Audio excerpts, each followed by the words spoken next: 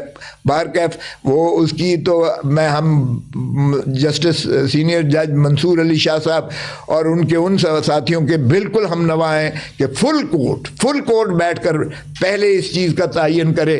26ویں ترمیم یہ زیر وہ چیلنج کی ہوئی ہے, اور 26ویں ترمیم کا فیصلہ کریں کہ کیا یہ آئین کی گرانڈ نارم روح آئین کی جو ہے مجروح کرتی ہے, اس سے متصادم ہے, اور کیا یہ ایک ستون کو جو ہے ایک ستون کو ٹرائکوٹمی آف پاور ہے, 3 پلرز ہیں, ایک ستون کو منہدم کر دیا گیا ہے.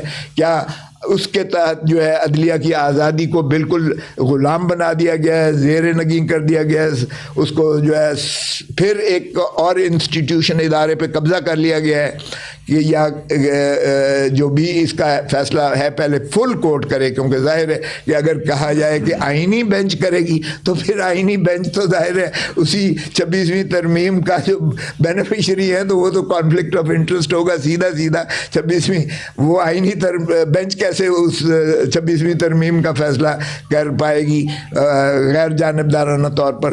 سو ہمارا یہ بھی تقاضا ہے, اور اس لیے میں آپ کا بار دیگر مشکور ہوں کہ آپ تشریف لائے. پاکستان زندہ باد. آئیے جی, بہت شکریہ. کچھ میں اگر گزارش کر سکوں اس حوالے سے. دیکھیں, جہاں تک تعلق ہے سویلینز کا ملٹری کورٹ کے ذریعے ٹرائل, تو یہ بالکل جیسا کھوسا صاحب نے کہا ایک غیر آئینی عمل ہے. اور یاد رکھیے کہ یہ کیسے ممکن ہوتا ہے. صرف الزام لگانا ہے. آپ پر, مجھ پر, کسی پہ اگر الزام لگ جائے کہ ہم نے کوئی ایسا عمل کیا ہے جو فوج کے ڈسپلن کے خلاف ہے یا فوج کی جو اندرونی نظم ہے اس کے خلاف ہے, تو آپ اور میں تمام بنیادی حقوق سے عاری ہو جاتے ہیں. آئین یہ کہتا ہے کہ ہر شخص کا یہ حق ہے کہ اس کو ایک غیر جانبدار عدالت کے سامنے پیش کیا جائے, ایک ایسی عدالت جو کھلے کمرے میں بیٹھے, ایک ایسی عدالت جس کا کوئی تعلق نہ ہو انتظامیہ کے ساتھ, انتظامیہ سے وہ علیحدہ ہو, وہ ایک آزاد عدالت ہو. لیکن یہاں یہ کہا گیا ہے آرمی ایکٹ میں کہ اگر کسی سویلین پہ صرف یہ الزام لگا دیا جائے تو ان تمام حقوق سے وہ عاری ہو جاتا ہے. اس کا فیصلہ سچ جھوٹ کیا ہے ایک بند کمرے میں کوئی کرنل صاحب کریں گے, جنہوں نے جواب دینا ہے اپنے سے اوپر والا افسران کو, جنہوں نے اپیل سننی ہے. تو یہ بالکل ایک مضحکہ خیز معاملہ ہے, ایک خوفناک صورتحال ہے. اور یہ مزید خوفناک اس لیے ہو جاتی ہے کہ ہم نے دیکھا ماضی قریب میں جنرل فیض حمید کے حوالے سے 9 مئی کے معاملات کو ان سے منسلک کیا گیا ہے, اور بالکل اب یہ پورا منصوبہ نظر آتا ہے کہ ارادہ کیا ہے. ارادہ یہی ہے کہ 26ویں آئینی ترمیم کے ذریعے خود ایک کانسٹیٹیوشنل بینچ انتظامیہ نے مقرر کیا ہے. اس کانسٹیٹیوشنل بینچ کے ذریعے جو فیصلہ ہوا تھا پہلے 5 ممبر بینچ کا, جس میں کہا گیا کہ سویلین کی ٹرائل فوجی عدالت نہیں کر سکتی, اس فیصلے کو رد کرایا جائے. اور اس کے بعد ہمیں یہ اندیشہ ہے, گمان ہے کہ عمران خان صاحب کو اس معاملے میں منسلک کر کے کسی فوجی عدالت کے سامنے پیش کیا جائے. تو پوری جو 26ویں آئینی ترمیم تھا اس کا در حقیقت ہدف یہی تھا کہ سویلینز کو اور بالخصوص عمران خان, وزیر اعظم عمران خان صاحب کو کسی فوجی عدالت کے سامنے پیش کیا جائے. اگر ایسا کیا جاتا ہے تو یہ ایک انتہائی بدقسمت لمحہ ہوگا ہماری قومی تاریخ کا. میں سمجھتا ہوں پاکستان کی عوام کے لیے یہ ایک جاگ اٹھنے کا موقع ہے کہ ہمارے ساتھ ہو کیا رہا ہے, اس ملک کے ساتھ کیا ہو رہا ہے. جو کچھ ذوالفقار علی بھٹو صاحب کے ساتھ ہوا, ہم اس صدمے سے اور اس سانحے سے ابھی تک میں سمجھتا ہوں نکل نہیں سکے. اس کی جو بازگشت ہے, اس کے جو اثرات ہیں, وہ آج تک قومی سیاست پر, ہماری زندگیوں پر اثر انداز ہیں. کیا آج ہم پھر ایک ایسی غلطی کرنے جا رہے ہیں کہ ہم سب کے ہوتے ہوئے ہماری آنکھوں کے سامنے کیا یہ کیا جائے گا؟ میں اپیل کرتا ہوں, مقتدرہ سے بھی اپیل کرتا ہوں, پاکستان کے ہر ذی شعور سے اپیل کرتا ہوں کہ خدا را ایسا نہ کیجئے, ایسا نہ ہونے دیجئے.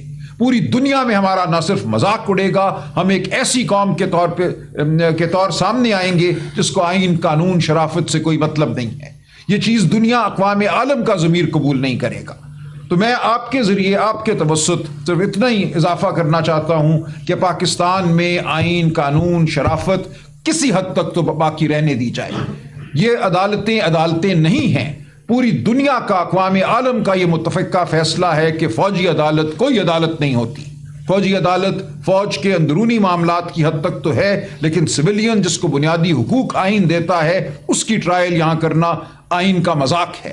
یہ ہرگز نہیں ہونا چاہیے، کسی عام شخص کے لیے نہیں ہونا چاہیے، یہ زید اکبر کے لیے نہیں ہونا چاہیے، اور یہ عمران خان کے لیے بھی نہیں ہونا چاہیے۔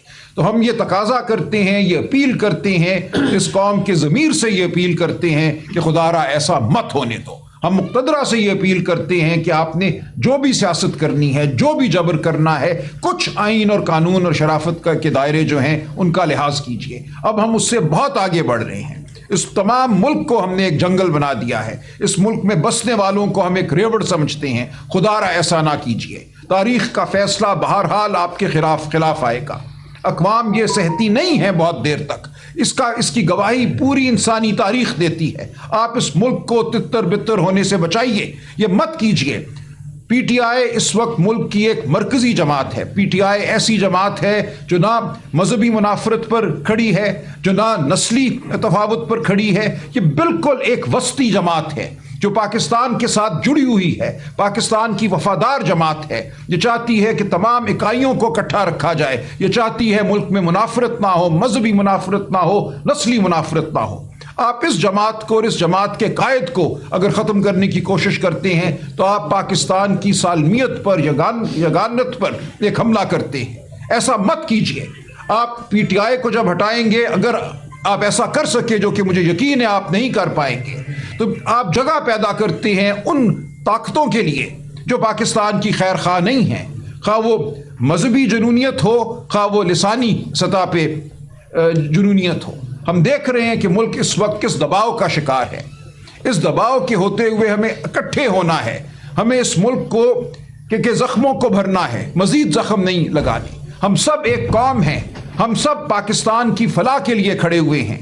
خدا را پاکستان کے اوپر مزید زخم نہ لگائیے، پاکستانی قوم کو اکٹھا رہنے دیجئے، ہمیں اکٹھا ہونے دیجئے۔ ہم پاکستان کی فلاح کے لیے کام کرنا چاہتے ہیں، ہمیں آپ یہ ناکام کوشش مت کیجئے نیست کرنے کی، آپ نہیں کر پائیں گے، لیکن اس کوشش کے دوران آپ پاکستان کو بے انتہا نقصان پہنچائیں گے، تو یہ مت کیجئے۔ بہت شکریہ سلمان صاحب، شیراز 365 نیوز سے اگر ماضی کے اوراق پلٹ کر دیکھیں، جس وقت آپ فیس سے فیضیاب ہو رہے تھے، اس وقت آپ لوگ ملٹری کورٹس کی حمایت کر رہے تھے، کیا آپ مانتے ہیں کہ اس وقت آپ غلط تھے؟ اور دوسرا سوال میں یہ، جس طرح صاحب نے کہا کہ عوام نے آگ کا دریا عبور کر لیا، تو 26 نومبر کو عوام نے تو آگ کا دریا عبور کر لیا تھا، لیکن سلمان اکرم مرزا صاحب جو ہے وہ لاہور عبور نہ کر سکے، کیا وجوہات اس کے ساتھ؟ دیکھیے، دو سوالات ہیں۔ پہلا جواب یہ ہے کہ بالکل جب کبھی بھی کسی سویلین کی ٹرائل ملٹری کورٹ میں ہوئی ہے وہ غلط تھا، اور ہمیں یہ ماننا چاہیے کہ وہ غلط تھا۔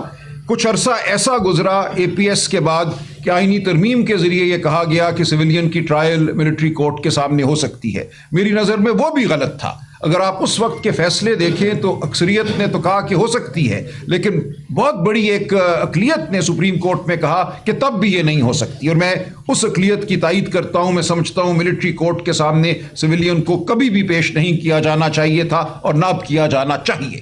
جہاں تک 26 نومبر کا تعلق ہے، یہ سوال آپ نے کسی شاید نیک نیتی سے کیا ہوگا۔ دیکھیں، اس کا جواب بہت دفعہ دیا جا چکا ہے۔ پورا ملک اس دن بند تھا، لاہور شہر سے کوئی پرندہ باہر نہیں نکل سکتا تھا، تمام پل بند تھے، تمام جگہوں پہ جبر تھا، جہاں 50 لوگ اکٹھے ہوتے تھے ان کو مارا پیٹا جاتا تھا، گرفتار کیا جاتا تھا۔ یہ جواب ہم بہت دے چکے ہیں، اگر کوئی سوال کو دہرانا چاہتا ہے تو دہرائے، ہم جانتے ہیں اس دن کیا ہوا۔ سر یہ بتا دیجیے، ناصر بٹ پبلک ٹی وی سے، سر یہ بتا دیجیے، بظاہر یہ لگتا ہے جیسے ظاہر بات ہوتی ہے کہ خان صاحب کو اس لیے نکالا گیا کیونکہ ایک امریکہ کی جانب سے مداخلت کی کوشش کی گئی جن کو انہوں نے ایبسلیوٹلی ناٹ کہا۔ آج کل ہم دیکھتے ہیں پاکستان تحریک انصاف جو امریکی صدر نئے بننے والے ہیں، ان کے مشیر ہیں، ان کی جانب سے فری عمران خان کہا گیا، اور بظاہر لگتا ہے کہ تحریک انصاف کی جانب سے ان کو بھی پی ٹی آئی کا رہنما مانتے ہوئے باقاعدہ پروموٹ کیا جا رہا ہے، ان کی جانب سے یہ کہا جا رہا ہے کہ ان کو پروموشن مل رہی ہے۔ کیسے دیکھتے ہیں آپ؟ سمجھتے ہیں کہ یہ پاکستان کے اندرونی معاملات میں مداخلت ہے ایک ایسے شخص کی جانب سے جو کہ امریکی انتظامیہ کا ایک اہم حصہ بن چکے ہیں؟ دیکھیں، اس میں دو پہلو ہیں اس کے۔ جہاں تعلق ہو بنیادی انسانی حقوق کا، یہ اب مسلمہ قانون ہے۔ اقوام متحدہ کو اگر آپ دیکھیں، ان کی جو ٹریٹیز ہیں، جو ان کی کنونشنز ہیں، انٹرنیشنل کورٹ آف جسٹس کو آپ دیکھیں، تو یہ ایک مسلم اب بین الاقوامی ایک فیصلہ ہے کہ بنیادی حقوق کا تحفظ ہر ایک کا فرض ہے. کوئی مملکت کوئی ملک یہ نہیں کہہ سکتا کہ ہم اپنے ملک کے اندر بنیادی حقوق کو پامال کریں گے، باقی تمام دنیا خاموش کھڑی رہے. یہ جب بوسنیا میں ہوا تو ہم سب نے احتجاج کیا کہ بنیادی حقوق کو آپ پامال نہیں کر سکتے، اور ہم نے تقاضا کیا کہ یہاں جا کے روکا جائے بنیادی حقوق کی پامالی کو. لہٰذا جہاں بنیادی حقوق پامال ہو رہے ہوں، لوگ اغوا ہو رہے ہیں، لوگوں کے بچے غائب ہو جاتے ہیں اور پھر 40-50 دن کے بعد شکستہ آنکھوں کے ساتھ سامنے آتے ہیں، اس ملک میں آواز اٹھانا جرم بن چکا ہے، اس ملک میں بات کرنا، اکٹھے ہونا، کھڑے ہونا جرم بن چکا ہے. ایسی حالت میں پوری دنیا کا تشویش میں مبتلا ہونا بالکل جائز ہے. یہ بات بنتی ہے کیونکہ انسانیت پر جرم ہو رہا ہے. جب آپ کسی بھی ملک میں بنیادی حقوق کو پامال کرتے ہیں تو صرف آپ اس ملک کے جو باشندے ہیں ان کے خلاف جرم نہیں کرتے، آپ انسانیت کے خلاف جرم کرتے ہیں. لہٰذا پوری انسانیت کا فرض ہو جاتا ہے کہ ان جرائم کے خلاف وہ آواز بلند کرے. ایک تو مجھے جواب دینے دیجیے. جہاں تک امریکہ کا تعلق ہے، دیکھیے ہمارا موقف ہمیشہ سے یہ رہا ہے اور آج بھی یہ ہے کہ امریکہ نے اگر ہمارے ملک میں مداخلت کی ہے ماضی میں، جو کہ کی ہے ہم سمجھتے ہیں، تو وہ غلط تھا. ہم نہیں چاہتے کہ آئندہ مداخلت ہو. ہم صرف یہ چاہتے ہیں کہ جو اس ملک میں بنیادی حقوق کو پامال کر رہے ہیں ان کی پشت پناہی نہ ہو. اور ہم سمجھتے ہیں کہ آگے چل کر ایسا ہونے کا بڑا امکان ہے کہ پشت پناہی نہیں ہوگی. ہم نہیں چاہتے کہ کوئی ہماری مدد کرے، ہم نہیں چاہتے کہ کوئی آ کر ہمارے لیے کچھ کرے. ہم صرف اتنا چاہتے ہیں کہ قانون کے مطابق، آئین کے مطابق، شرافت کے مطابق معاملات چلیں اور بیرونی پشت پناہی نہ ہو. ہم اس پشت پناہی کے خلاف ہیں. سلمان صاحب ایک سوال، کنفلکٹ پہ پابندیاں جو عائد ہوئی ہیں، امریکی اس حوالے سے پاکستان تحریک انصاف کا آفیشیل موقف کیا ہے، اور مذاکرات کے حوالے سے آپ نے کور کمیٹی کو بھی بریف کیا، اس میں پیش رفت ہوئی دونوں؟ دیکھیں جہاں تک یہ پابندیوں کا تعلق ہے، ہم سمجھتے ہیں پاکستان کا جو نیوکلیئر پروگرام ہے وہ ہمارے دفاع کے لیے ناگزیر ہے، وہ ہماری ضرورت ہے. تمام دنیا سمجھتی ہے کہ ہم کس خطے میں اس وقت بیٹھے ہیں. ہمارے ارد گرد جو جارحیت ہے، جو بالخصوص بھارت کی طرف سے ہمیں جارحیت کا سامنا ہے، ہمیشہ رہتا ہے، تو ہمارا یہ حق ہے. اور جو سلوک ہم سے کیا گیا ہے وہ امتیازی نوعیت کا سلوک ہے. ایسا سلوک اور ممالک کے ساتھ نہیں کیا گیا. بھارت کو شے دی جا رہی ہے کہ وہ اپنے پروگرام میں مزید توسیع کرے. ایسی صورتحال میں بالکل ہمارا حق ہے کہ ہم اپنی دفاع کے لیے ہر وہ قدم اٹھائیں جو ضروری ہے. اور اگر اس حوالے سے ہم پر سینکشنز لگتی ہیں تو ہم ان کی مخالفت کرتے ہیں. دوسری بات جو آپ نے کی، ذرا دہرائیے گا. جی، مذاکرات کے حوالے سے عمران خان صاحب نے کمیٹی تشکیل دے دی تھی. آج بھی وہ کمیٹی قائم ہے، میں اس کا ممبر ہوں، دیگر 4 ممبران بھی ہیں اس کے. ہم نے بالکل دروازہ کھولا ہے. ہم نے کہا ہے کہ ملک کی بہتری کے لیے، ملک کی فلاح کے لیے یہ جو ایک اس وقت سما ہے جہاں حقوق پامال ہو رہے ہیں، جہاں ریاست متشدد ہو چکی ہے، اس کو ختم ہونا چاہیے تاکہ ہم زخموں کو بھر سکیں اور اکٹھے ہو کر آگے بڑھ سکیں. لیکن ابھی تک ہمیں کوئی مثبت جواب نہیں ملا. ہم نے بالکل پاکستان کے عوام کے سامنے اپنے آپ کو پیش کر دیا ہے. ہم نے کہا ہے کہ ہم عوام کی فلاح کے لیے ہر قدم اٹھانے کو تیار ہیں. ہم پاکستان کی فلاح کے لیے ہر قدم اٹھانے کو تیار ہیں. ہمارا کچھ بھی موقف ہو سیاسی حوالے سے، ہمارا کچھ بھی موقف ہو، ہم نے جو پیش کیا، جس طرح سے اس ملک میں انصاف، نظام انصاف کو پامال کیا جا رہا ہے، اس سب کے باوجود ہم چاہتے ہیں کہ گفتگو ہو، مذاکرات ہوں، اور ہم آگے ایک ایسا راستہ ڈھونڈیں جو جمہوریت کی طرف جائے، جو انسانی حقوق کی سربلندی کی جانب جائے. سلمان صاحب یہ بتائیں کہ ایک طرف تو خان صاحب یہ مطالبہ کر رہے ہیں اپنے ڈیمانڈز میں جو رکھا ہوا ہے کہ بے گناہ قیدیوں کو رہا کیا جائے. آج 25 لوگوں کو سزا سنا دی گئی. کیا ایسی صورتحال میں مذاکرات ہو سکیں گی؟ ان کا مستقبل آپ کیا دیکھ رہے ہیں؟ دیکھیے، مذاکرات کی جب بات ہوئی تو ظلم تو بہت ہو چکا تھا نا. ماضی کے ظلم کو ہم نے اپنے راستے میں کوئی رکاوٹ نہیں بننے دیا. یہی میں نے جو عرض کیا، پاکستان کی فلاح کے لیے، عوام کی فلاح کے لیے ہم مذاکرات کرنا چاہتے ہیں. جو آج کے فیصلے ہیں ہم سمجھتے ہیں یہ ناجائز ہیں، یہ انصاف پر مبنی نہیں ہیں، یہ پاکستان کے آئین کے برخلاف ہیں. لیکن اس کے باوجود ہم تیار ہیں. اور جو عمران خان صاحب نے ایک ڈیٹ دی تھی وہ آج تک تھی. ہم آج ابھی تک تیار ہیں. آگے کیا ہوگا، خان صاحب اس تاریخ میں توسیع بھی کر سکتے ہیں. یہ ہم نے پارٹی نے یہ مکمل اختیار چیئرمین کو دیا ہوا ہے، بانی چیئرمین عمران خان کو. یہ ان کی ضوابدید پر مبنی ہے کہ ہم کب تک اپنے دروازے کھلے رکھتے ہیں. میں سمجھتا ہوں کہ پاکستان کی فلاح اسی میں ہے کہ گفتگو ہو.